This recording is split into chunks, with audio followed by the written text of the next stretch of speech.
अच्छा जी, तो अब जो हमने क्वेश्चन करना है that is third question in the topic of depreciation. This is from October November 2017 variant 1। और इस क्वेश्चन के अंदर पढ़ते हैं क्या हमसे एग्जामिनर कह रहा है। So the directors of W Limited have provided the following balances at 1st August 2016. Motor vehicle की कॉस्ट गिवन है 1,25,000। उसकी अब तक की जो डेप्रिसिएशन टोटल चार्ज हुई हुई है दैट इज 43,750। और दोनों को माइनस करके जो हमारे पास 1st August 2016 को मोटर व्हीकल की नेटबुक वैल्यू आ रही है that is 81,250। The company policy is to provide depreciation on motor vehicles at 20% per annum using the RBM reducing balance method. Depreciation is charge on a monthly basis. तो अभी तक जो हमने सवाल किए थे उसमें से कोई सवाल मंथ बाय मंथ बेसिस वाला नहीं था, ये सवाल मंथ बाय मंथ बेसिस वाला है, यानी जितने महीने आप एसेट को अपनी पोजीशन में रख रहे हो ड्यूरिंग एनी अकाउंटिंग ईयर सिर्फ उतने महीने की डेप्रिसिएशन चार्ज करो। फिर कहते हैं during the year ended 31 July 2017 the following transactions took place. पहली ट्रांजैक्शन के अंदर a motor vehicle was purchased on 31 January 2017 at a cost of 28,230। तो ये जो मैंने मोटर व्हीकल परचेज करी है अगर 31 जनवरी 2017 को की है और बिजनेस का accounting year is from 1 August 2016 till 31 July 2017। हमारा अकाउंटिंग स्टार्ट कब हो रहा है 1 अगस्त 2016 को एंड एंड कब हो रहा है, एंड हो रहा है 31 जुलाई 2017 को। सो 1 अगस्त 2016 से लेके 31 जुलाई 2017 ये हमारा अकाउंटिंग ईयर है। ये पूरा का पूरा तो इसको मेंशन कर लेते हैं, ये हमारा अकाउंटिंग ईयर है। एंड अकाउंटिंग ईयर मेंशन करने के बाद अब जो एसेट खरीदा गया है जरा उस एसेट को मेंशन कर लेते हैं कि वो एसेट खरीदा कब गया है। परचेज ऑफ मोटर व्हीकल हमने करी कब है, परचेज ऑफ मोटर व्हीकल हुई है 31 जनवरी 2017 को। तो इसको हमने कितने महीने अपने पास रखा है, इसको हमने रखा होगा 1 फरवरी 2017 से लेके, इसी अकाउंटिंग ईयर के अंदर अगर मैं बात करूं तो 1 फरवरी से लेके ये एसेट हमारे पास 31 जुलाई 2017 तक रहा होगा। जो कि कितने महीने बनते हैं, जो कि बनते हैं फरवरी मार्च अप्रैल मई जून जुलाई, ये 7 महीने बन रहे हैं। तो यानी कि ये जो एसेट मैंने 31 जनवरी को खरीदा है ये इस अकाउंटिंग ईयर बिजनेस के पास 7 महीने रहा है। तो इसके ऊपर सिर्फ और सिर्फ 7 महीने की डेप्रिसिएशन चार्ज करी जाएगी। देन उसके आगे कहता है कि भाई हमने एक मोटर व्हीकल 28 फरवरी 2017 को बेची भी है। कितने की बेची है, फॉर 14,600। अब आपको पता होना चाहिए कि 14,600 या फॉर करके वो बात कह रहा है तो वो किसको रिप्रेजेंट कर रहा है, वो सेल प्रोसीड को रिप्रेजेंट कर रहा है कि इतने का आपने बेच दिया। 14,600 की मैंने मोटर व्हीकल बेच दी 28 फरवरी 2017 को। It had originally been purchase on 30 April 2015। कहता है कि जो इसको ओरिजिनली खरीदा गया था वो 30 अप्रैल 2015 को खरीदा गया था एट अ कॉस्ट ऑफ $19,500। तो अब जिस तरीके से मैंने जो एसेट परचेज किया मैंने लिख लिया कि भाई ये एसेट इस अकाउंटिंग ईयर में बिजनेस के पास 7 महीने रहा है। तो मैं जरा डिस्पोजल ये वाले को भी 6 मंथ मेंशन कर लेता हूँ। होना चाहिए। सॉरी। आई थिंक ये 6 मंथ्स होना चाहिए। हाँ हो सकता है, फरवरी मार्च अप्रैल मई जून जुलाई, हाँ ठीक कह रहे हो, बिल्कुल सही कह रहे हो, 6 मंथ्स है। 31 जुलाई तक 6 मंथ्स बन रहे हैं, बिल्कुल ठीक है। खैर अब हम आगे आते हैं, जो हमने ऐसे डिस्पोज किया है ये डिस्पोज हमने किया है किस डेट को, 28 फरवरी 2017 को। खरीदा कब था, खरीदा था क्योंकि हमारा जो कंसर्न है वो ये होता है डिस्पोजल के वक्त कि भाई हमने खरीदा कब था और खरीदने से लेके डिस्पोजिंग डेट तक इसके ऊपर कितने महीने की डेप्रिसिएशन चार्ज होगी। तो हमने खरीदा था इसको 28 फरवरी 2017 में और नहीं, खरीदा तो नहीं, बेचा हमने इसको 28 फरवरी 2017 में।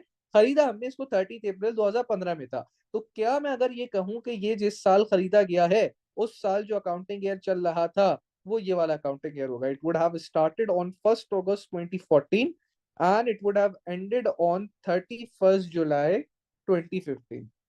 क्योंकि आपने जो परचेज करी है वो परचेज कब करी है, आपने परचेज करी है 30 अप्रैल 2015 को। तो मुझे इस डेट के अंदर या इस डेट के ऊपर जो हमारा रेलेवेंट अकाउंटिंग ईयर चल रहा है उसको मेंशन करना बड़ा लाजमी है। ये सबसे इंपॉर्टेंट फोर मोस्ट स्टेप है स्पेशली डिस्पोजल के लिए। इवन मंथली बेसिस के अंदर तो परचेजेस के लिए भी आपके लिए बड़ा इंपॉर्टेंट स्टेप है कि आप ये देखो कि भाई अकाउंटिंग ईयर कौन सा चल रहा है, किस अकाउंटिंग ईयर में ये आया है, एंड देन उस अकाउंटिंग ईयर के अंदर उसे लेके अब तक at the end of the accounting year जिसके लिए हम लोग काम कर रहे हैं कितने महीने एसेट को रखे हुए हो गए।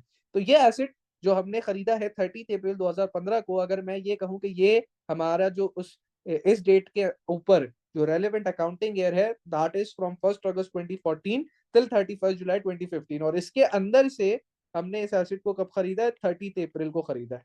मैं यहाँ पे मेंशन कर देता हूँ कि भाई इस अकाउंटिंग ईयर के अंदर से हमने इस अकाउंटिंग ईयर की 30 अप्रैल को हमने इस एसेट को खरीदा है। जिसका मतलब क्या बना? जिसका मतलब ये बना कि ये एसेट हमारे पास जो पहला अकाउंटिंग ईयर है, दिस इज ईयर 1, ईयर 1 के अंदर ये एसेट हमारे पास मई के महीने में रहा होगा, जून के महीने में रहा होगा और जुलाई के महीने में रहा होगा, विच सजेस्ट व्हाट, विच सजेस्ट कि ये एसेट जिस वक्त खरीदा गया है, जो इसका परचेजिंग ईयर है, year 1 is the purchasing year, purchasing year के अंदर ये एसेट हमारे पास सिर्फ हमारी पोजीशन में, जो रेलिवेंट अकाउंटिंग ईयर है उसके हिसाब से बात करी जाए तो सिर्फ 3 महीने उस अकाउंटिंग ईयर में ये हमारी पोजीशन में रहा है। तो पहले अकाउंटिंग ईयर के अंदर इसके ऊपर सिर्फ 3 महीने की डेप्रिसिएशन चार्ज हुई होगी। फिर जो नेक्स्ट अकाउंटिंग ईयर होगा that would have started on 1 August 2015 and it would have ended on 31 July 2016। और क्योंकि ये एसेट बेचा कब गया है? बेचा ये 28 फरवरी 2017 को गया है, तो अभी तो 2017 नहीं आई ना, यानी ये जो सेकंड अकाउंटिंग ईयर है विच इज ईयर 2, इस ईयर 2 में ये हमारे पास एसेट पूरे 12 महीने रहा है, और विच सजेस्ट व्हाट, विच सजेस्ट कि इसके ऊपर पूरे साल की यानी कि पूरे 12 महीने की डेप्रिसिएशन चार्ज करी जाएगी। देन थर्ड अकाउंटिंग ईयर जिसके अंदर इस एसेट को बेचा है, it had started on 1 August 2016 and it has ended on 31st July 2017. This is year 3। अब इस एसेट को ये एसेट ईयर 3 में आ गया, अकाउंटिंग ईयर के हिसाब से बात चल रही है, ईयर 3 में आ गया, लेकिन ईयर 3 को हमने इसको पूरा नहीं रखा, ईयर 3 की 28 फरवरी को मैंने इसको बेच दिया है। तो मैं यहाँ पे मेंशन कर लेता हूँ कि ये 28 फरवरी क्या है?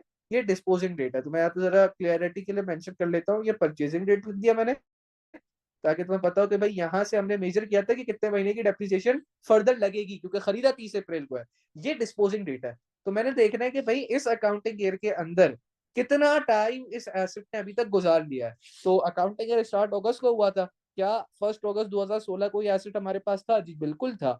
अगस्त में भी था, सितंबर में भी था, अक्टूबर में भी था, नवंबर में भी था, दिसंबर में भी था, जनवरी में भी था, और फरवरी का भी पूरा महीना गुजार के गया है। तो अगस्त, सितंबर, अक्टूबर, नवंबर, दिसंबर और जनवरी एंड देन फरवरी, ये बन गए हमारे पास कितने महीने?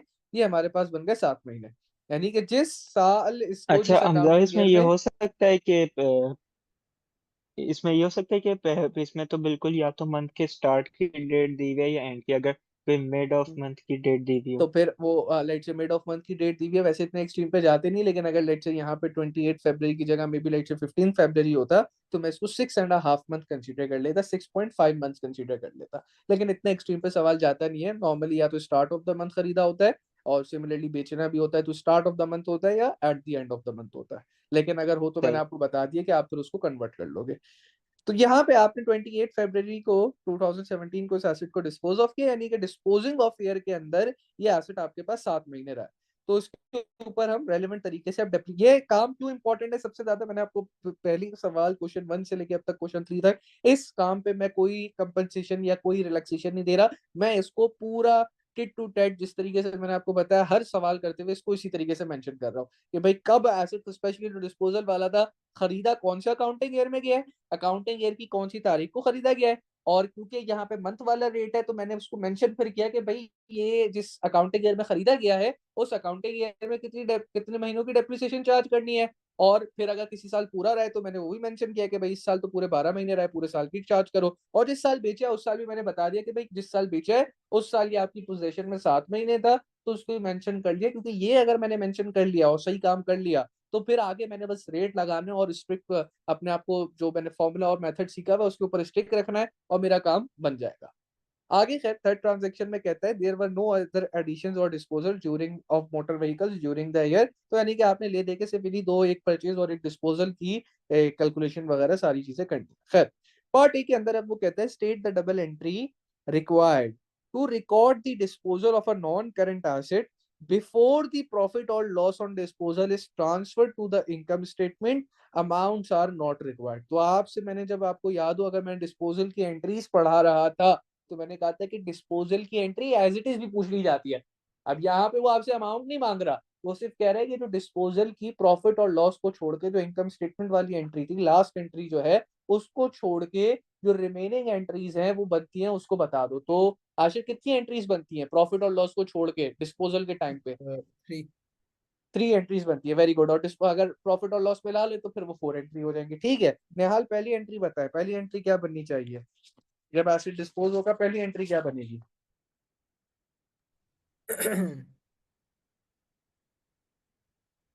जी नेहाल? बैलेंस ब्रॉट डाउन की। बैलेंस ब्रॉट डाउन की बेवकूफाना तरीन बात कर दी। डिस्पोजल अकाउंट की डबल एंट्रीज बना रहा हूँ, बैलेंस ब्रॉट डाउन कहाँ से आ गया? अगर डिस्पोजल का टी अकाउंट भी बना रहा होता तब भी बैलेंस ब्रॉट डाउन नहीं आ सकता था। बैलेंस ब्रॉट डाउन कैसे आ गया? आ ही नहीं सकता भाई। डिस्पोजल अकाउंट तो होता ही टेम्पररी अकाउंट है, उसमें तो बीडी सीडी का कोई लेना देना ही नहीं होता दूर दूर तक। तो बैलेंस बीडी कहाँ से आएगा? और मैं टी अकाउंट थोड़ी बना रहा हूँ जो मैं बैलेंस बीडी लिखूंगा यहाँ पे। डिस्पोजल की एंट्रीज पढ़ी है नहीं पढ़ी है तुमने, ये बताओ मुझे। ने पढ़ी है। पढ़ी है तो फिर याद क्यों नहीं है? जल्दी ठीक। से दिमाग पे जोर डालो। मोबाइल पे जोर नहीं डालना खोलने के लिए कि क्या डिस्पोजल की एंट्री होती है, दिमाग पे जोर डालो।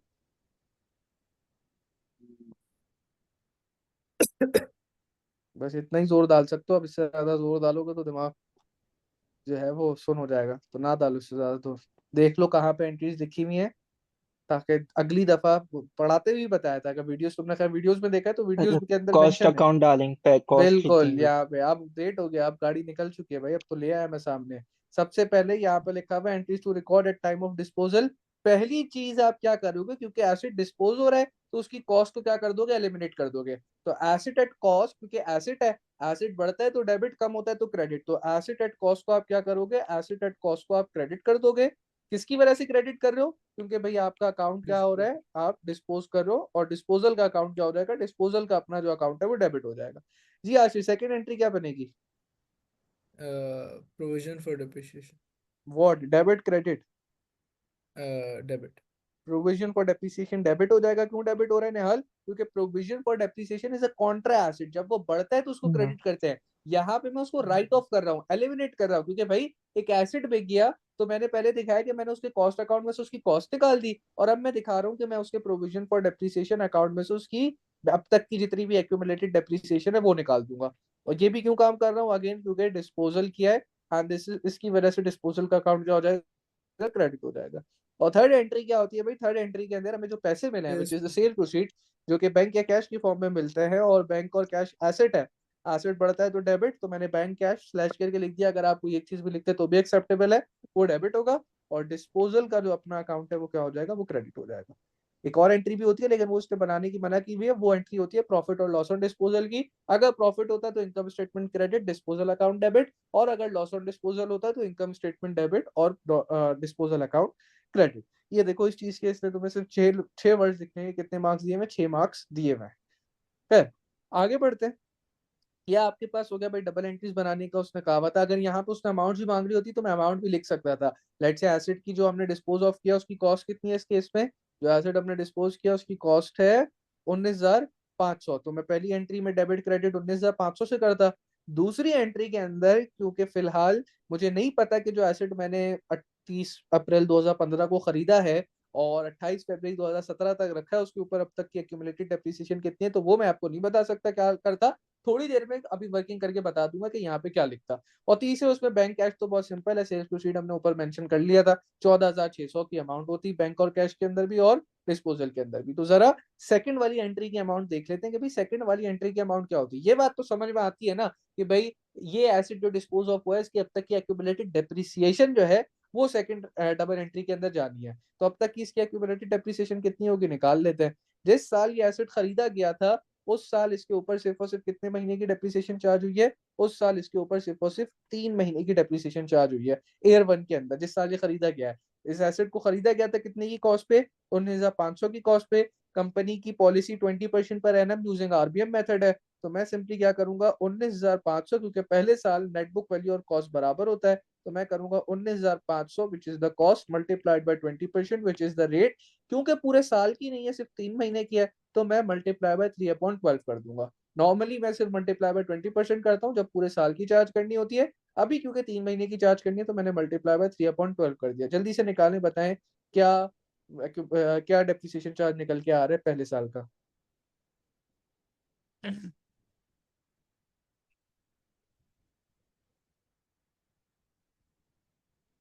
975। 975 पहले साल का आ गया। अब अगले साल के लिए क्या करूंगा, क्योंकि आरबीएम मेथड है, आरबीएम मेथड के अंदर नेटबुक वैल्यू पे रेट लगता है, तो मुझे सबसे पहले नेटबुक वैल्यू निकालनी पड़ेगी। नेटबुक वैल्यू का क्या फॉर्मूला है, cost minus accumulated depreciation. Cost मुझे पता है 19,500 है, एक्यूमुलेटेड डेप्रिसिएशन क्योंकि अभी साल ही एक गुजरा है, अकाउंटिंग ईयर ही एक गुजरा है, और उसमें भी एसेट सिर्फ 3 महीने हमारे पास रहा है, तो मैं क्या करूंगा 19,500 माइनस जो पहले साल की डेप्रिसिएशन है 975, ये मेरे पास नेटबुक वैल्यू निकल के आ जाएगी, और मैं डायरेक्टली इसी के ऊपर मल्टीप्लाई बाय 20% करके दूसरे साल की डेप्रिसिएशन निकाल दूंगा। सो this is the net book value over here जो मैंने निकाल ली, और उसके ऊपर मैंने रेट लगा के डेप्रिसिएशन कैलकुलेट कर दूंगा। तो पहले 19,500 माइनस 975 करें, and once you have the net book value उसको मल्टीप्लाई बाय 20% कर दें। बताएं क्या आंसर आ रहा है। 3,705। 3,705, ये ईयर 2 की डेप्रिसिएशन हो गई। और ईयर 3 की डेप्रिसिएशन के लिए अब मैं क्या करूंगा, हमारे पास अगेन हमें ईयर 3 की अगेन नेटबुक वैल्यू दोबारा निकालनी है। तो कॉस्ट 19,500 थी, cost minus accumulated depreciation. Accumulated depreciation के लिए मैं क्या करूंगा, ईयर 1 की डेप्रिसिएशन प्लस ईयर 2 की डेप्रिसिएशन, तो 3,705 प्लस 975, बताएं क्या बन के आ रहा है। अच्छा, हम जब इसकी नेटबुक वैल्यू ईयर 3 कैसे निकालेंगे, पहले 19,500 हम्म। माइनस 975, जो आंसर हाँ। होगा उसको 3,705 से माइनस करेंगे। नहीं नहीं नहीं नहीं नहीं, जो आंसर ईयर 3 की नेटबुक वैल्यू के लिए बात कर रहे हो आप। हम्म। हाँ, ये भी कर सकते हो आप, ये भी कर सकते हो, 19,500 माइनस 975 माइनस 3,705, ये भी काम कर सकते हो। और मैंने जो करने का कहा कि भाई 975 प्लस 3,705 को ऐड कर लो, तो you will get the total depreciation, और उसको फिर 19,500 से माइनस कर लो, तो वो भी एक बात है, ये भी एक बात है, ऐसे भी आंसर सेम आना है, वैसे भी आंसर सेम आना है। तो अभी इसका आंसर बताएं क्या आ रहा है, और जो भी आ रहा है उसको मल्टीप्लाई बाय 20% करूंगा। और क्योंकि डिस्पोजिंग ऑफ ईयर के अंदर सिर्फ 7 महीने एसेट को रखा है, तो 7 महीने की डेप्रिसिएशन चार्ज होगी, दैट वुड बी 7/12। तो बता दे ईयर 3 की डेप्रिसिएशन क्या आ रही है। 1729। 1729, हम्म। ये हमारे पास ईयर 3 की डेप्रिसिएशन आ गई। और इसकी एसिड की जो अब तक की एक्यूमुलेटेड डेप्रिसिएशन है, इसको मैं यहाँ पे मेंशन भी कर लेता हूँ, accumulated depreciation of asset being disposed of, asset being disposed of, ये कितनी आ गई मेरे पास भाई, ये मेरे पास आ गई है, तीनों डेप्रिसिएशन को ऐड करूंगा। ईयर 1 की 975 थी, 3 महीने रहा। ईयर 2 की 3,705 थी, पूरा साल रहा। ईयर 3 की 1,729 थी, सिर्फ 7 महीने रहा। और ऐड कर लूंगा तीनों को, तो बताएं क्या आ रही है एक्यूमुलेटेड डेप्रिसिएशन इस एसेट की अब तक की। 6,409। 6,400। तो भाई ये जो मैं आपसे कह रहा था ना कि ये सेकंड वाली अमाउंट मुझे नहीं पता कि ये एसेट की प्रोविजन फॉर डेप्रिसिएशन कितनी है, ये मेरे पास आ गई, फाइव कितनी है, थाउजेंड एट हंड्रेड नाइन कितनी आ रही है। 5,809। नहीं बेटा, ये तुम रेक्टिफाई दोबारा से देखो, क्या दोबारा से डाल के देखो, ये अच्छा, 3,7 है, वन नहीं। 3,705। ओके ओके, आई बिल्कुल थॉट वन। बिल्कुल 7 है, नहीं 7 है। 3,705, तो ये सही। 6,409 ही आ रही है। तो 6,409 जो है, ये आपके पास accumulated depreciation of asset being disposed of आ गई। ये सेकंड डबल एंट्री जो मैं आपसे कह रहा था, मुझे अमाउंट नहीं पता, वो अमाउंट पता चल गई कि भाई जो एसेट बेच रहे हो उसकी अब तक की टोटल डेप्रिसिएशन जो आपने चार्ज की हुई है, दैट इज 6,409। तो वो जो है मैं यहाँ पे क्या कर लूंगा, उतनी अमाउंट से मैं इसकी एंट्री बना सकता था, लेकिन अमाउंट मांगी भी नहीं है तो फर्क नहीं पड़ता। आगे फिर आपसे कहता है, prepare the provision for depreciation on motor vehicles account for W limited अच्छा, फॉर हमजा भाई ईयर इस पे एंडेड। अगर पर मंथ बेसिस पे अगर हमें ये भी दिया हो कि ईयर, जो ईयर ऑफ एक्विजिशन है उस पे डेप्रिसिएशन है, ईयर ऑफ डिस्पोजल पे डेप्रिसिएशन नहीं है, तो उस पे फिर हम ईयर एंड हम्म। तक की सिर्फ वो चार्ज करेंगे डेप्रिसिएशन। यार नहीं, क्या कहते हैं निहाल, पॉलिसी कोई एक ही होगी ना, या तो मंथली पॉलिसी हो सकती है, या जो तुम पॉलिसी कह रहे हो अदरवाइज वो हो सकती है कि भाई full year depreciation in year of purchase and no depreciation in year of disposal. या फिर ये हो सकती है कि no depreciation in year of purchase and full year depreciation in year of disposal. दो पॉलिसी साइमल्टेनियसली नहीं चल सकती, पॉलिसी एक ही होगी। तो अगर मंथली है, तो फिर जिस साल खरीदा है उस साल भी आप ये देखोगे कि कितने महीने एसेट आपकी पोजेशन में रहा, और जिस साल डिस्पोज किया है उस साल भी आप ये देखोगे कि कितने महीने एसेट आपकी पोजेशन में रहा। ठीक है, तो जैसे सही। इस वाले केस में, जिस अकाउंटिंग ईयर में खरीदा था उस अकाउंटिंग ईयर में 3 महीने पोजेशन में रहा, और जिस अकाउंटिंग ईयर में बेचा है तो बेचने वाले साल में भी 7 महीने रहा। तो ऐसा नहीं है कि मैंने आखिरी के 7 महीने की डेप्रिसिएशन चार्ज नहीं की, मैंने बिल्कुल आखिरी के 7 महीने की भी जो करंट अकाउंटिंग ईयर के अंदर आए हैं उनके ऊपर भी डेप्रिसिएशन चार्ज करी है। तो अब पार्ट बी के अंदर जो है वो आपसे कह रहा है भाई कि प्रोविजन फॉर डेप्रिसिएशन का टी अकाउंट बना के दो for the year ended 31 July 2017। तो बना लेते हैं प्रोविजन फॉर डेप्रिसिएशन का अकाउंट।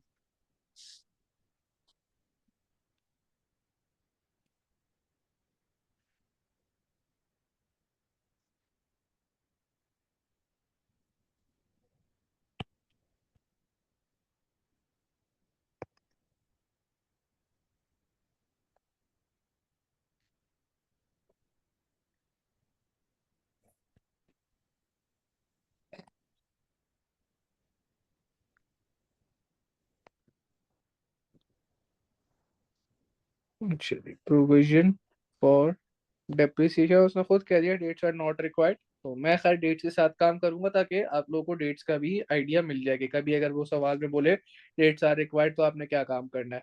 तो भाई अकाउंटिंग ईयर जो है, जो अभी कैलेंडर ईयर जो चल रहा है वो कौन सा चल रहा है, 2016 का चल रहा है एट द स्टार्ट। जब मैं बैलेंस बीडी लिखूंगा वो तो स्टार्टिंग डेट पे लिखता हूँ, तो बैलेंस बीडी ओपनिंग डेट क्या है हमारे अकाउंटिंग ईयर की, 1 अगस्त 2016। तो अभी कौन सा ईयर चल रहा है, 2016 चल रहा है, तो मैं सबसे पहले यहाँ लिखूंगा 2016 और इधर भी लिखूंगा 2016। देन हमारे पास, क्योंकि मुझे पता है भाई provision for depreciation is a Contra asset, उसका बैलेंस बीडी किधर आएगा, उसका बैलेंस बीडी क्रेडिट पे आएगा। तो बैलेंस बीडी 1 अगस्त को आया है, यहाँ पे मैंने बैलेंस बीडी लिख दिया। और अमाउंट को ऊपर से अभी देख लेता हूँ कितनी है भाई। अमाउंट हमारे पास आई है बैलेंस बीडी की एक्यूमुलेटेड डेप्रिसिएशन की 43750। मैंने 43750 इधर लिख दिया। देन हमारे पास जो हमें दो चीजें और रिकॉर्ड करनी है, पहले हमें डिस्पोजल रिकॉर्ड करना है। जो हमने गाड़ी बेची है वो गाड़ी किस डेट को बेची है, वो गाड़ी हमने बेची है 28 फरवरी 2017 को। तो देख रहे हो कैलेंडर ईयर चेंज हो रहा है। और जो हम इनकम स्टेटमेंट का चार्ज भी रिकॉर्ड करते हैं वो भी अकाउंटिंग ईयर एंड पे करते हैं, जो कि 31 जुलाई 2017 में आएगा। तो अब मैं क्योंकि कैलेंडर ईयर चेंज कर रहा हूँ तो मैंने 2017 पहले दोनों जगह यहाँ पे लिखा। और अब मैं यहाँ नीचे लिखूंगा क्या, जो डिस्पोजिंग की डेट थी, जिस डेट को मैंने ऐसे डिस्पोज ऑफ किया 28 फरवरी। एयर ऑलरेडी अच्छा, चेंज हम मैं इसमें ऊपर कर ईयर चुका के हूँ। साथ डेट नहीं लिखेंगे हम लोग? क्या एयर के साथ डेट नहीं लिखेंगे भाई, एयर बता तो रहा हूँ, एयर ऊपर अलग से लिखोगे। जब एयर चेंज हो रहा है तो मैं एयर दोनों तरफ लिख के मैंने बता दिया कि एयर अब चेंज हो रहा है, और बस डेट अलग से आएगी। ऐसा नहीं करूंगा जो तुम लोग कर रहे हो अक्सर प्रैक्टिस, वो ये 1 अगस्त और पूरा फिर यहाँ पे 2016, यहाँ पे भी अगर आएगा तो 28 फरवरी नहीं भाई। एयर अगर चेंज हो रहा है तो वो एक दफा बस ऊपर लिखोगे, बाकी आपकी नॉर्मल डेट्स ही जाएंगी और चीजें नहीं जाएंगी। तो अब यहाँ पे मैंने एयर लिख दिया।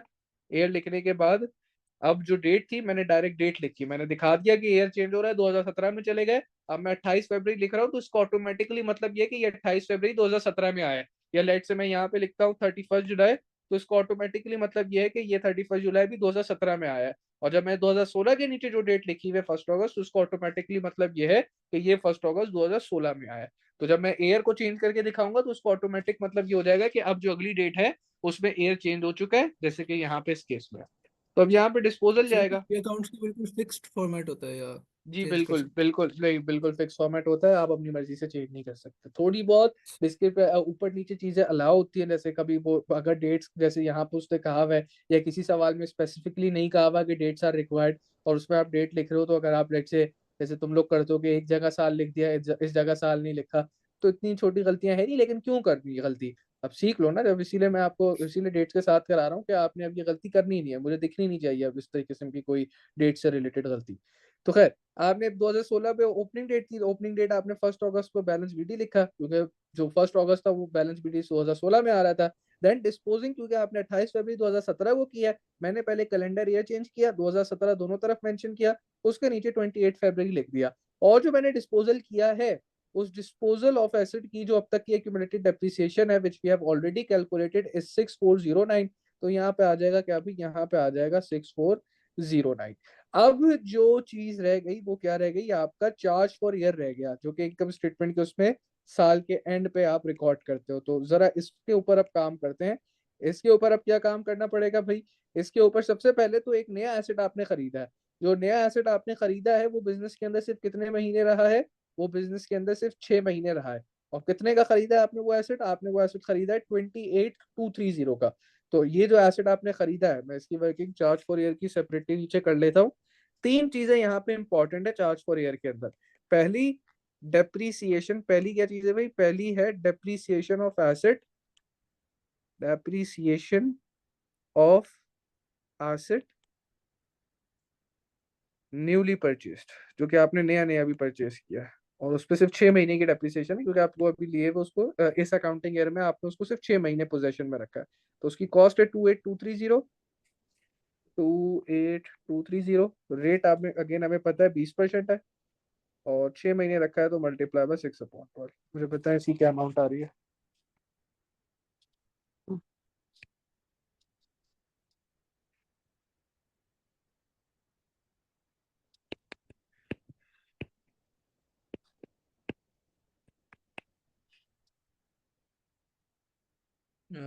28-23। 2823।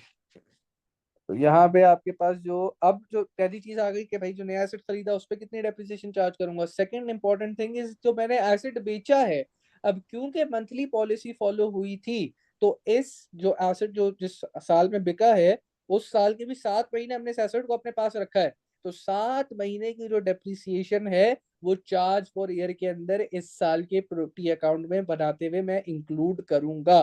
क्योंकि देखो यहाँ पे, अच्छा अब अगर कोई बच्चा बोले सर यहाँ पे तो आपने उसको इंक्लूड करके डिस्पोज करा दिया, तो अब इधर चार्ज फॉर ईयर में क्यों रिकॉर्ड कर रहे हो भाई? क्योंकि ये मंथली पॉलिसी है, 7 महीने की डेप्रिसिएशन इस एसेट पे इसी अकाउंटिंग ईयर के अंदर चार्ज हुई है, तो इसी अकाउंटिंग ईयर के अंदर चार्ज हुई है।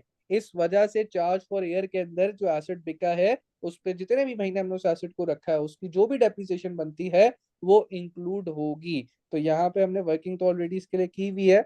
1729 हमारे पास डायरेक्टली मैं यहाँ पे लिख देता हूँ 1729, और इसके आगे नोट भी बना देता हूँ। क्या नोट है भाई? While following. सर आपने 6/12 क्यों किया? कौन से उसमें? क्योंकि आपने ये जो नया एसेट खरीदा था, ये एसेट आपने खरीदा है कब खरीदा है आपने? ये एसेट 1 फरवरी को खरीदा है मेरे ख्याल से। ये रहा, आपने एसेट 31 जनवरी को खरीदा था, विच मेक्स इट कि आपने एसेट को कब से कब तक रखा?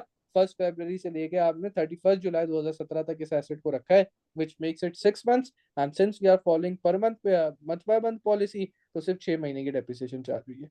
अच्छा, जो नोट इंपॉर्टेंट है वो नोट ये इंपॉर्टेंट है, while following monthly policy, while following monthly policy, while following monthly policy, the asset, the depreciation of asset being disposed of, the depreciation of asset being disposed of, being disposed of during the year,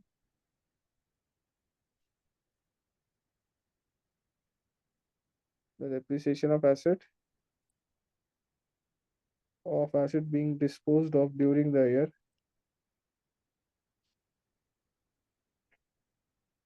while following monthly policy, the depreciation of asset being disposed of during the year should be for the depreciation of asset being disposed of during the year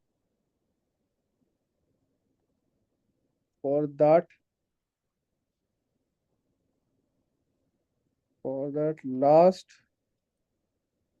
accounting year, for that last accounting year should be added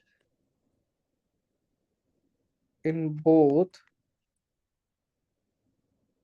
disposal as well as charge for year, as well as charge for. यहाँ पे क्या बात लिखी है भाई कि अगर आप मंथली पॉलिसी फॉलो कर रहे हो और आपकी जो डेप्रिसिएशन है of the asset being disposed of during the year, जो आपने उस साल में जो एसेट बेचा है during the year, for that last accounting year, जो वो लास्ट अकाउंटिंग ईयर है जिसके अंदर एसेट बिका है, उसकी जो अपनी डेप्रिसिएशन है ना, सिर्फ वो जो डेप्रिसिएशन है, जैसे कि ये एसेट जो हमने बेचा है, ये हमने बेचा है during the accounting year 1 August 2016 से लेकर 31 जुलाई 2017, विच में, और हमने इस एसेट को 28 फरवरी को बेचा है। तो इस अकाउंटिंग जो आखिरी अकाउंटिंग ईयर है उसमें ये एसेट हमारे पास 7 महीने रहा है। तो जब हम इस एसेट की एक्यूमुलेटेड डेप्रिसिएशन निकालेंगे तो उसके अंदर भी इस 7 महीने की डेप्रिसिएशन इंक्लूड होगी, जैसे हमने यहाँ पे किया था, while calculating accumulated depreciation of asset being disposed of। और इवन जो उस साल का चार्ज निकलेगा, उस साल की जो मैं चार्ज पर ईयर कैलकुलेट कर रहा हूँ, उसमें भी ये 1729 यानी कि जो लास्ट ईयर की अकाउंट जो लास्ट ईयर की उस एसेट की डेप्रिसिएशन है वो क्या होगी, वो इंक्लूड हो जाएगी। So this is something that we should remember for month by month policy.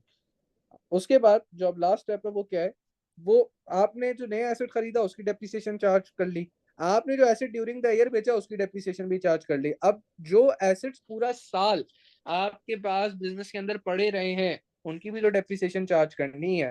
तो यहाँ पर मैं लिखूंगा depreciation of assets which were in possession of business for whole accounting year, for whole accounting year। अब इसको समझना बड़ा इंपॉर्टेंट है। देखो यहाँ पे अब दो तरीके हैं काम करने के। देखो तुम्हें पता है कि भाई तुम्हारे पास या तो निकल के आ जाए क्या, या तो निकल के आ जाए नेटबुक वैल्यू उन तमाम एसेट्स की जो कि पूरा साल तुम्हारे पास है ना, तुम सिंपली उसके ऊपर 20% लगा दो। एक तरीका ये है। या तुम्हारे पास इसी को अगर मैं थोड़ा सा ब्रेक डाउन करूं तो तुम्हारे पास क्या आ जाए, या तुम्हारे पास आ जाए cost of all those asset जो कि पूरा साल रहे, और accumulated depreciation of those asset जो कि तुम्हारे पास पूरा साल रहे। मैं दोनों बातें तुम्हें समझा देता हूँ। नेटबुक वैल्यू से अगर मैं काम करना चाहूँ तो मैं कैसे कर सकता हूँ। यहाँ पे देखो मुझे पता है कि भाई साल के शुरू में नेटबुक वैल्यू कितनी है 81250, और एक एसेट, लेकिन इस नेटबुक वैल्यू के अंदर ये जो मोटर व्हीकल मैंने ड्यूरिंग द ईयर बेच दिया है इसकी नेटबुक वैल्यू भी इंक्लूडेड होगी। तो अगर मैं देखना चाहूं कि भाई 1 अगस्त 2016 को जो एसेट मैंने बेच दिया है इस अकाउंटिंग ईयर में, जो आने वाला जो अभी अकाउंटिंग ईयर स्टार्ट हो रहा है, तो उसकी 1 अगस्त 2016 को क्या नेटबुक वैल्यू थी। तो भाई यहाँ पे आप देखें जो एसेट मैंने बेचा उसकी कॉस्ट कितनी थी, उसकी कॉस्ट यहाँ पे क्लियरली गिवन है 19,500 का आपने खरीदा था। और 1 अगस्त 2016 यानी कि अगर मैं कहूं कि जो 31 जुलाई 2016 का भी बैलेंस मुझे अगर पता चल जाए तो that is going to be equivalent to 1 August 2016 का बैलेंस। तो कॉस्ट तो पता चल गई कितनी है, 19,500 है। इसकी जो अब तक की 31 जुलाई 2016 तक की डेप्रिसिएशन है वो कितनी है, वो इन दोनों को ऐड करके पता चल जाएगी। पहले साल की 31 जुलाई 2015 तक हमने 975 से इसको डेप्रिशिएट किया था, और उसके बाद 31 जुलाई 2016 के अंदर हमने इसको फर्दर 3,705 से डेप्रिशिएट कर दिया। अगर इन दोनों अमाउंट्स को ऐड किया जाए 3,705 प्लस 975, तो हमारे पास क्या बन के आ रहा है, 3,705 प्लस 975, 4680 3705 प्लस 975 क्या आ रहा है, फिर से बताना। 4680 अब ये क्या है, ये 4680 किसको रिप्रेजेंट कर रहा है, मैं यहाँ पे डिटेल में लिख देता हूँ ताकि तुम लोगों को बात समझ आए। This is the net book value of asset which will B sir ये तो डिस्पोज्ड 2 ऑफ। इयर्स की डिप्रिसिएशन है ना। अच्छा नहीं, हाँ ये डेप्रिसिएशन है, मैं इसको अभी नेटबुक वैल्यू भी निकाल देता हूँ इधर यहाँ पे। Net book value of asset which will be disposed of during cost the minus year, during year ended, during year ended 31 July, during year ended 31 July 2017 को हमने बेचा है ना, हाँ 2017। So this is the net book value of asset which will be disposed of during year ended 31st July 2017 at 31st जुलाई 2016। इस बात का मतलब समझना, इसको डिटेल में इसलिए लिखा है ताकि तुम लोग समझो। ये जब मैं यहाँ पे नेटबुक वैल्यू निकालने लगा हूँ, एसेट की कॉस्ट कितनी थी 19,500, ये किस एसेट की कॉस्ट है जिसको मैं during the year ended 31 July 2017 बेच रहा हूँ, उसकी कॉस्ट कितनी है 19,500। लेकिन उसकी 31 जुलाई 2016 को यानी कि ओपनिंग डेट को which can be refer to as 1 August 2016, उसकी अब तक की एक्यूमुलेटेड डेप्रिसिएशन कितनी है 4680। मैं अगर इन दोनों को माइनस कर रहा हूँ मुझे बताओ मेरे पास क्या निकल के आएगा 19,500 माइनस 4680, क्या वैल्यू निकल के आ रही है 14,820 14,820। ये किसको रिप्रेजेंट कर रहा है, now this is the net book value of the asset जिसको मैं डिस्पोज ऑफ कर दूंगा at 31 July 20 during the year ended 31 July 2017। लेकिन कब की नेट बुक वैल्यू है एट 31 जुलाई 2016। यानी कि ये जो मेरे पास बैलेंस गिवन है ना 81,250 का, इस 81,250 के अंदर इतना जो पोर्शन है जो मैंने अभी कैलकुलेट किया 14,820 वाला, ये पोर्शन उस एसेट का है जो कि इस अकाउंटिंग ईयर में क्या हो गया है, बिक किया है। तो क्योंकि जो मैं थर्ड सर मैं डेप्रिसिएशन निकाल रहा डिस्पोज तो हूँ, इसके चुप हो बाद जाओ, हुआ है ना। बात सुन लो अभी, बेकार बातें नहीं करो। यहाँ पे जो आपके पास डेप्रिसिएशन ऑफ एसेट, जो मैं तीसरा पार्ट लिख रहा हूँ, वो क्या लिख रहा हूँ, depreciation of asset which were in possession of business for whole accounting year. पहले दो पार्ट हो चुके हैं कि depreciation charge for the asset which has just been bought, जो 3 महीने हमने जो नया खरीदा उसकी डेप्रिसिएशन अलग निकाली है, जो एसेट बेच दिया है उसका डेप्रिसिएशन चार्ज अलग निकाला है। अब मुझे सिर्फ वो एसेट्स चाहिए जो कि मेरे बिजनेस में साल के शुरू से लेके साल के आखिरी तक थे। तो ये वाला जो एसेट था, कि इसके लिए मैंने क्या लिखा है, ये तो पूरा साल रहा ही नहीं, ये तो सिर्फ 7 महीने रहा और उसके बाद मैंने बेच दिया। तो इसकी 7 महीने की डेप्रिसिएशन मैं अलग से चार्ज फॉर ईयर के अंदर मैंने सेकंड पार्ट में निकाल ली। This is the depreciation charge of asset being disposed of during the year. लेकिन अब क्योंकि मुझे उन एसेट्स की डेप्रिसिएशन निकालनी है जो कि बिजनेस के अंदर पूरा साल रहे हैं, तो मैंने बोला कि भाई at the start of the year business के पास जो टोटल एसेट्स की नेट बुक वैल्यू थी वो 81250 थी, और इनमें से तमाम के तमाम एसेट्स मेरे बिजनेस में पूरा साल रहे हैं except for that one asset. वो एक एसेट कौन सा है, वो एक एसेट वो है जिसकी कॉस्ट 19,500 है, और इस डेट को 1 अगस्त 2016 को इसकी नेट बुक वैल्यू हमने निकाल ली, कितनी है, इसकी नेट बुक वैल्यू हमने निकाल ली 14820 है। यानी कि इन बैलेंसेस के अंदर जो एसेट डिस्पोज ऑफ हुआ है उसकी कॉस्ट कितनी आ रही है, 19,500 आ रही है। यानी 1,25,000 जो ओपनिंग डेट पे कॉस्ट है उसमें से 19,500 उस एसेट की कॉस्ट है जो कि आपने पूरा साल नहीं रखा बल्कि सिर्फ 7 महीने रख के बेच दिया। तो हमारा फिलहाल जो कंसर्न है वो किस एसेट के साथ है, वो सिर्फ उस एसेट के साथ है जो बिजनेस ने पूरे 12 महीने रखा हो। तो मैंने बोला कि भाई ठीक है, 1,25,000 के एसेट थे, उसमें से 19,500 वाला एक एसेट जो कि हमने ड्यूरिंग द ईयर पूरा 12 महीने नहीं रखा उसको हटा दो, ठीक हो गया। फिर उसकी डेप्रिसिएशन जो अब तक की है, जो जितना टाइम पीरियड हमने उसको अपने पास अभी तक रखा है अप अंटिल 1 अगस्त 2016, उसकी डेप्रिसिएशन कितनी है, 4680 है। तो अगर मैं ये कहूं कि मेरे पास जो टोटल 1 अगस्त 2016 को तमाम मोटर व्हीकल की एक्यूमुलेटेड डेप्रिसिएशन 43750 है, तो उसमें से 4680 उस एसेट की एक्यूमुलेटेड डेप्रिसिएशन है जो कि मैंने पूरा साल नहीं रखा बल्कि ड्यूरिंग द ईयर बेच दिया है। और अगर मैं इन कॉस्ट में से लेट्स से ये जो मेरे पास साल के शुरू में जो कॉस्ट है 1,25,000, उसमें से उस एसेट की कॉस्ट हटा दूं जो कि मैंने पूरा साल नहीं रखा, तो 1,25,000 minus 19,500, this will give me what, this will give me 1,05,500, this will give me 1,05,500। और इसी तरीके से अगर एक्यूमुलेटेड डेप्रिसिएशन जो 1 अगस्त 2016 को मेरे पास टोटल है उसमें से जो एसेट मैंने आने वाले साल में बेचा है उसकी जो अब तक की डेप्रिसिएशन अगर उसको माइनस करा दूं विच इज 4680, तो मुझे जरा बताइएगा कि आपके पास नई वाली एक्यूमुलेटेड डेप्रिसिएशन कितनी आ रही है, 43750 माइनस 4680, बताएं क्या आ रही है। 39,070। 39,070, और दोनों को माइनस कराओ तो मेरे पास, अभी मैंने क्या किया, एक एसेट जो मैं अगले 7 महीने रखने के बाद बेचूंगा, लेकिन क्योंकि वो पूरे 12 महीने नहीं है तो मैं कहता हूं कि भाई मुझे नेट बुक वैल्यू चाहिए एट ओपनिंग डेट सिर्फ उन एसेट्स की जो कि मैंने बिजनेस के अंदर पूरे 12 महीने पोजेशन में रखे हैं। तो 1,05,500 उन एसेट की कॉस्ट है जो कि मेरे बिजनेस के अंदर पूरे 12 महीने रहे हैं, एंड 39,070 उन एसेट्स की डेप्रिसिएशन है जो कि पूरे अगले 12 महीने मेरे बिजनेस में रहेंगे। और दोनों को माइनस कर दो तो मुझे बताओ नेट बुक वैल्यू क्या निकल के आ रही है, 105,500 माइनस 39,070, 66,430। 66,230। ये क्या क्या net four book value hundred and है, थर्टी ये वो नेट बुक वैल्यू है उन एसेट्स की जो कि आपके बिजनेस फोर ने हंड्रेड पूरे, एंड थर्टी है। तो बेटा 430 लिख तो दिया, और कैसे लिखूं, ये देखो ना 66430, ये क्या है, ये उन एसेट्स की नेट बुक वैल्यू है जो कि बिजनेस ने पूरे 12 महीने पोजेस किए हैं। अभी वो एसेट जिसकी मैंने कॉस्ट को निकाला है या जिसकी मैंने एक्यूमुलेटेड डेप्रिसिएशन को निकाला है, ये बिजनेस से अभी नहीं बिका, लेकिन क्योंकि मैं उन एसेट्स की, क्योंकि मैं अब थर्ड पोर्शन पे आ गया हूं ना, what is my third portion, मैंने क्लियरली लिखा हुआ है this is the depreciation of asset for those assets which will be in the possession of business for the whole accounting year. तो मैंने बोला कि यार स्टार्टिंग डेट पे उन एसेट्स की कॉस्ट निकाल लेते हैं जो कि मेरे बिजनेस में पूरा साल रहे, एंड सिमिलरली उन एसेट्स की एक्यूमुलेटेड डेप्रिसिएशन निकाल लेते हैं जो कि बिजनेस के अंदर पूरा साल रहे।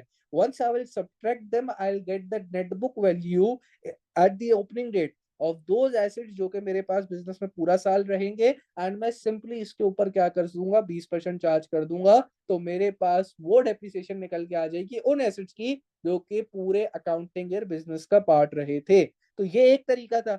ये क्या तरीका है, मैंने कहा कि भाई जो ओपनिंग कॉस्ट है उसमें से जो फ्यूचर में 6 महीना, 7 महीना, 8 महीना, 9 महीना, 10 महीना, रिगार्डलेस ऑफ द फैक्ट, क्योंकि थर्ड पोर्शन पे जब मैं पहुंच गया, मैं एसेट की उस एसेट की डेप्रिसिएशन निकालना चाहता हूं जो कि बिजनेस ने आने वाले पूरा साल नहीं रखे, भले 11 महीने रखे हो लेकिन पूरा साल नहीं रखे, तो वो क्या हो जाएंगे, वो माइनस हो जाएंगे। मैंने ओपनिंग कॉस्ट में से उस एसेट की कॉस्ट भी निकाली, मैंने ओपनिंग डेप्रिसिएशन में उस एसेट की अब तक की जितनी भी डेप्रिसिएशन है वो भी निकाली ओपनिंग डेट के ऊपर, और मेरे पास एक नई नेटबुक वैल्यू निकल के आ गई जो कि सिर्फ उन एसेट्स की नेटबुक वैल्यू है जो कि बिजनेस ने पूरे आने वाले 12 महीने अपने पोजेशन में रखे हैं। और ये काम मैं यहाँ पे डायरेक्टली भी कर सकता था। मैंने कहा कि भाई ओपनिंग डेट के ऊपर 1 जुलाई लिखा हुआ यहाँ पे, 31 जुलाई 2017 के वक्त जो एसेट मैंने बेचा है उसकी नेटबुक वैल्यू कितनी निकाली, 14820 निकाली थी। और अगर जो opening net book value original given है 81250, 81250, इसमें से अगर मैं इसको माइनस करा दूं 14820 को, जो कि उस एसेट की नेटबुक वैल्यू जो पूरा साल नहीं रहा, तो मेरे पास क्या नेटबुक वैल्यू निकल के आएगी बताओ।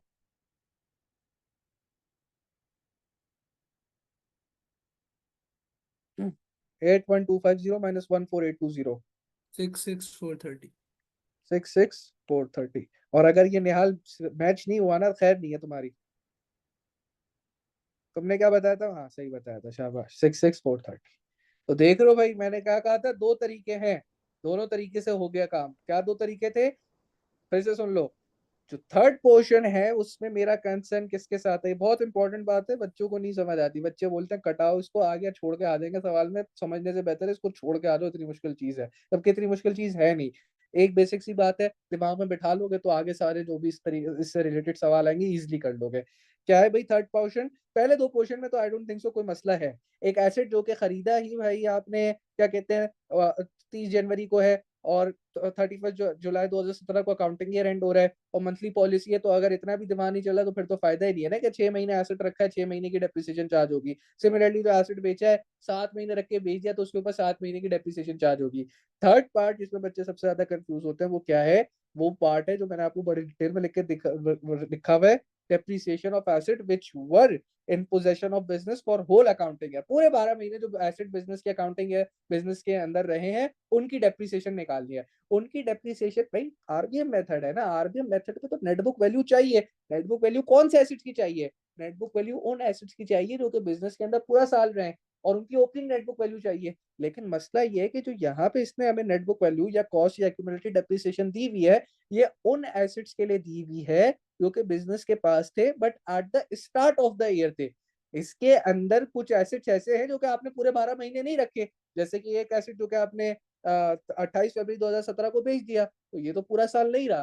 तो मैंने बोला ठीक है भाई, ये एसेट पूरा साल नहीं रहा ना, मैंने बोला कि मैं इस एसेट की जो कि फ्यूचर में मुझे पता है 7 महीने बाद बिकेगा, इस एसेट की 1 अगस्त 2016 को क्यों ना नेटबुक वैल्यू निकाल लो। या मैं जो दूसरा तरीका है, मुझे नेटबुक वैल्यू नहीं निकालनी, एक ही बात है, तो फिर मैं बोलूँ कि यार इसकी कॉस्ट कितनी है, जो कि कॉस्ट तो फिक्स ही रहती है, वो तो चेंज होती नहीं है, तो मैंने लिख दिया कि भाई उसकी कॉस्ट है 19,500 1 अगस्त 2016 को, और उसकी अब तक की एक्यूमुलेटेड डेप्रिसिएशन, ये थोड़ा टेक्निकल पार्ट है कितनी है, लेकिन क्योंकि हमने तो बड़े साफ सुथरे तरीके से सवाल किया हुआ था तो हमने खट से निकाल ली कि भाई ये एसेट पहले अकाउंटिंग ईयर में 3 महीने रहा, अगले अकाउंटिंग ईयर में पूरे 12 महीने रहा है, और 31 जुलाई 2016 तक अगर आप दोनों सालों की यानी 975 प्लस 3705 कर लो, तो आपके पास इस एसेट की अब तक की 31 जुलाई 2016 तक की जितनी डेप्रिसिएशन है वो आ जाएगी। हमने इसको ऐड किया 3705 प्लस 975, तो हमारे पास 4680 is the accumulated depreciation of the asset which will be disposed of during the year at 31 July 2016। ये उसकी ओपनिंग डेट को, जो इस अकाउंटिंग ईयर के ओपनिंग डेट को जो अब तक की एक्यूमुलेटेड डेप्रिसिएशन है वो निकल के आ गई। इसकी कॉस्ट में से इसकी अब तक की एक्यूमुलेटेड डेप्रिसिएशन माइनस कराई, ओपनिंग डेट को जो एसेट 7 महीने बाद बिकेगा उसकी ओपनिंग नेटबुक वैल्यू निकल के आ गई कितनी, 14,820। और मैंने बोला कि भाई जो हमारे पास उन्होंने जो सवाल के अंदर 81,250 की नेटबुक वैल्यू गिवन थी, उसमें से उस एसेट की नेटबुक वैल्यू हटा दो सेम डेट पे। कहानी यहाँ डेट की बड़ी इंपॉर्टेंट है। 1 अगस्त 2016 की ही नेटबुक वैल्यू चाहिए, क्योंकि यहाँ पे जो उसने 81,250 दिया है, ये भी 1 अगस्त 2016 का दिया है। तो मैंने जो एसेट 7 महीने बाद बेचा, उसकी आज यानी 1 अगस्त 2016 की नेटबुक वैल्यू निकाली और उसको इस 81,250 से माइनस कर लिया। अब ये जो मेरे पास नेटबुक वैल्यू निकल के आई है, ये उन एसेट्स की निकल के आई है जो कि बिजनेस के अंदर पूरा साल रहे हैं। तो मेरे लिए अब बस ये वैल्यू निकालना मुश्किल काम था। वंस ये वैल्यू आ गई तो फिर तो कोई मसला ही नहीं है। मैंने सिंपली क्या करना है, 66,430 वैल्यू आई है, उस पर 20% चार्ज कर दूंगा। कोई मंथली की कहानी नहीं है, क्योंकि ये तो एसेट्स ही वो हैं जो पूरा साल रहे हैं। मंथ मंथ की कोई कहानी नहीं है। इज इक्वल टू करके चार्ज निकल आएगा। बताओ क्या चार्ज निकल के आ रहा है? 13,286 13,286। 286 तो ये हमारे पास किनका चार्ज आ गया? ये हमारे पास आ गया उन एसेट्स का चार्ज जो कि हमने पूरा साल बिजनेस की पोजीशन में रखे हैं। इन तीनों को ऐड कर दो तो बताओ क्या आ रहा है? 2823 plus 1729 and plus 13286, where 2823 is the depreciation of the newly purchased asset जो कि सिर्फ 6 महीने में रहा है। 1729 is the depreciation of asset being dispose of, जिसको आपने 7 महीने रख के बेच दिया है। And 13286 is the depreciation for those assets जो कि साल के शुरू से लेके 1 अगस्त 2016 से लेके आपके पास 31 जुलाई 2017 तक रहे। तो क्या टोटल अमाउंट आ रही है इसकी? 17,838 17,838. So this is the amount that I will record in as charge for year in income statement. कितनी थी? 17,838. This was the crux. इसने 7 मार्क प्रोविजन पर डेप्रिसिएशन के अकाउंट के आते नहीं है, यहाँ पर रखे ही इसने इस वर्किंग के थे जो आपने तीनों की किया है। और वंस यू हैव इट, बस अब बीडीसीडी निकालने का काम रह गया। Average of the two side बता दो भाई क्या आ रही है? Average of the two sides क्या आ रही है? राइट साइड है वो तो मुझे भी पता है, राइट है। अमाउंट बताओ भाई। 61,588 61,588।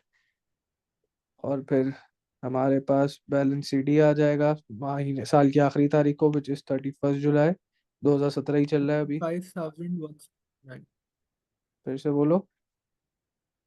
55,170 5,179। हाँ और फिर बैलेंस वीटी सेम डेट चल रही है, लेकिन अगले अकाउंटिंग ईयर की पहली तारीख 2017 ही चल रहा है अभी भी। 1 अगस्त 2017 को आपका बैलेंस वीटी आ जाएगा। कितना आ जाएगा भाई? वही आ जाएगा 55,179। ये सर आप ये 2018 का नहीं क्यों कर दूं 2018 भाई? क्या हो गया अभी? आपका अकाउंटिंग ईयर कब खत्म हो रहा है? 31 जुलाई 2017 को खत्म हो रहा है। तो 1 अगस्त को अगला जो तारीख होगी वो 2018 में होगा सीधा। अगस्त सीधा 2018 में लगेगा है। अच्छा नया अकाउंटिंग पीरियड होगा बस बिल्कुल ऐसे ही है। तो भाई यहाँ तक ये वर्किंग मुझे बताओ, ये बड़ी इंपॉर्टेंट वर्किंग थी। ये सबके समझ आई है? को मसला है तो मुझे बताओ इस वर्किंग के अंदर।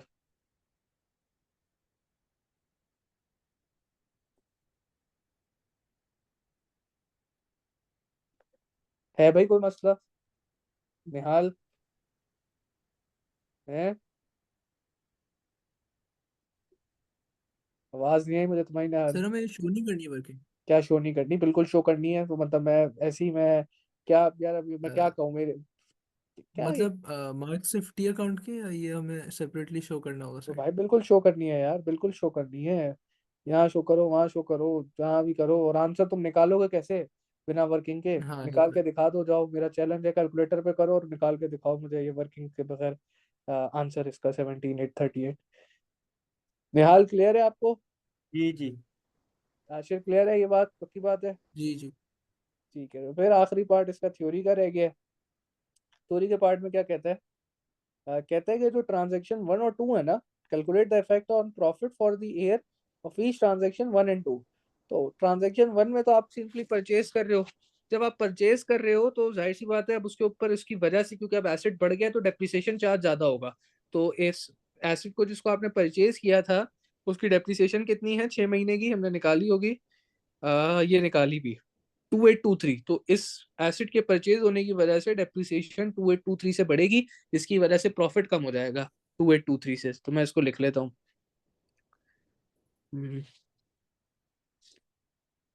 depreciation will increase by 2823 due to purchase of new motor vehicle,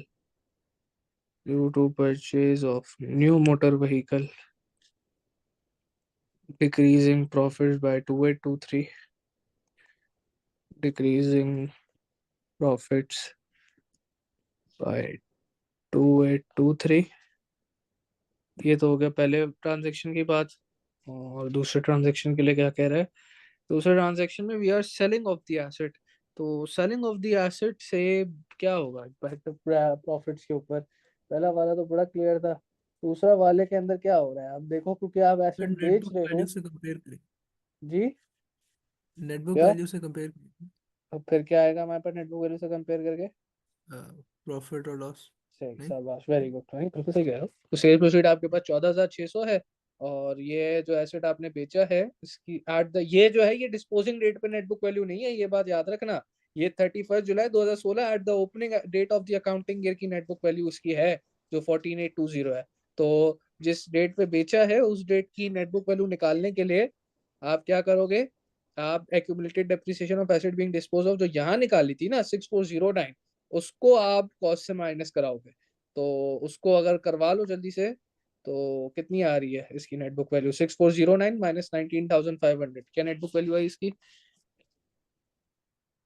cost 19,500 थी ना, और एक्यूमुलेटेड डेप्रिसिएशन इसकी एट द डिस्पोजिंग डेट 6409 है। 19,500 माइनस 6,409, बता दो यार क्या कर रहे हो? 13,091, 13,091। 13,091। ठीक है, 13,091 आपके पास आ गई। वो net book value of asset disposed of is कितनी आई है? कॉस्ट 19,500 की थी। भाई यार दी भी है इसलिए ली, मेरा दिल चाह रहा है इसलिए थोड़ी लिया है, इधर दी भी है उसने कि जो एसेट बेचा उसकी कॉस्ट 19,500 इसलिए लिया है। हाँ, हाँ, तो सही। क्या थी नेटबुक वैल्यू फिर से बताना? Net book value of asset disposed of is 13,091।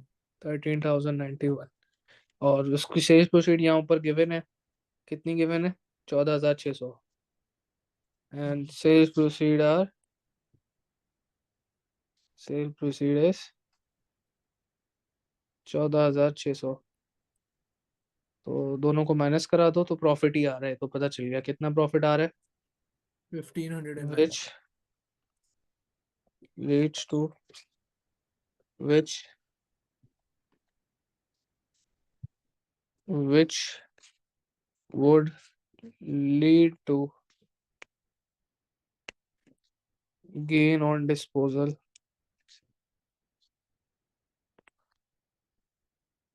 of कितना फिर से? 1,509। which in turn will increase profits, which in turn will increase profits by 1,509।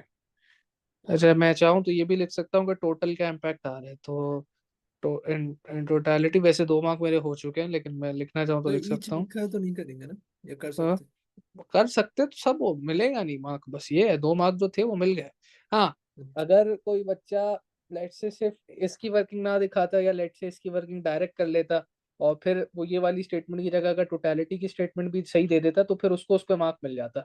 लेकिन अच्छा, यहाँ पे तो क्या कहते हैं आपके पास, अगर आपने सेपरेटली दिखा दिया दोनों को और 2 ही मार्क्स हैं, तो फिर तो कोई जरूरत नहीं है। तो बस जरूरत नहीं है तो फिर हम भी होशियार नहीं बनते, नहीं दिखाते, खत्म हो गया। यहाँ पे आपका जो सही। सवाल है ये पूरा 15 मार्क्स का कंप्लीट हो गया। किसी को कोई सवाल है तो फिर अभी बता दो, क्योंकि टेस्ट में मोस्ट प्रॉब्ली मैं कोई ऐसा ही खतरनाक सवाल दूंगा इंशाल्लाह, बल्कि कोशिश तो मेरी होगी इससे भी खतरनाक दूं। तो यहाँ तक कोई मसला है तो इस सवाल के अंदर आप बता दें।